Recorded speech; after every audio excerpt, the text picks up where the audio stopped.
Next 55 question. Give an example of unicellular organism.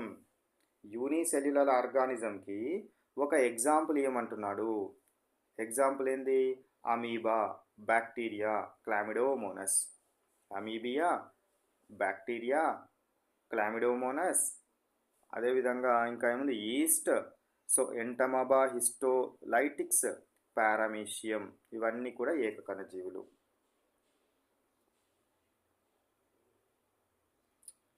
Next question. What are multicellular organisms? Multicellular organisms అంటే ఏంటివి? బహుకణ జీవులు. బహుకణ జీవులు అంటే ఏంటిది? Organisms made of many cells where different cells performs different functions.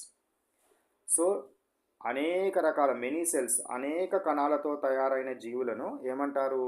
So multicellular organisms అంటారు. Multicellular organisms అంటారు.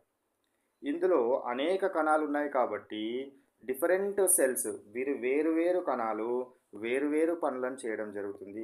వేరు పనులను చేస్తాయి. సో ఇక్కడ ఒకసారి చూద్దాం చూడండి. సో మనకు యూనిసెల్యులార్కి, మల్టీసెల్యులర్ ఆర్గానిజమ్స్కి, యూనిసెల్యులర్ ఆర్గానిజమ్స్ అండ్ మల్టీసెల్యులర్ ఆర్గానిజమ్స్కి ఒకసారి ఎగ్జాంపుల్స్ ఇక్కడ చూడండి. ఇవన్నీ కూడా మల్టీసెల్యులర్ ఆర్గానిజమ్స్. మల్టీసెల్యులర్ ఆర్గానిజమ్స్, ఇవేమో unicellular organisms. We discussed previously. Next question. Go to 57th question.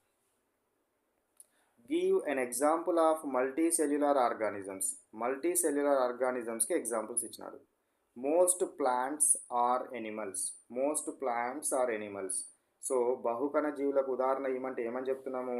చాలా వరకు మొక్కలు మరియు జంతువులు. అంటే మన చుట్టూ కనబడే మొక్కలు కానీ, మన చుట్టూ కనబడే చెట్లు కానీ, కుక్కలు, పిల్లులు మొదలైనవి అన్నీ కూడా మల్టీసెల్యులరే. ఎగ్జాంపుల్ ఫ్రాగ్ ఇచ్చినాడు. నెక్స్ట్ ఇదేంటి మనకు? పీజియన్. నెక్స్ట్ ఇదేంటిదిరా? వానపాము. ఇదేంటిది? చేప. ఇదేంటిది? జెల్లీ ఫిష్ లాంటిది ఉన్నది. సో ఇవన్నీ కూడా మనకు ఏంటివి? దేనికి ఉదాహరణలు? మల్టీసెల్యులర్ ఆర్గానిజమ్స్కి ఎగ్జాంపుల్.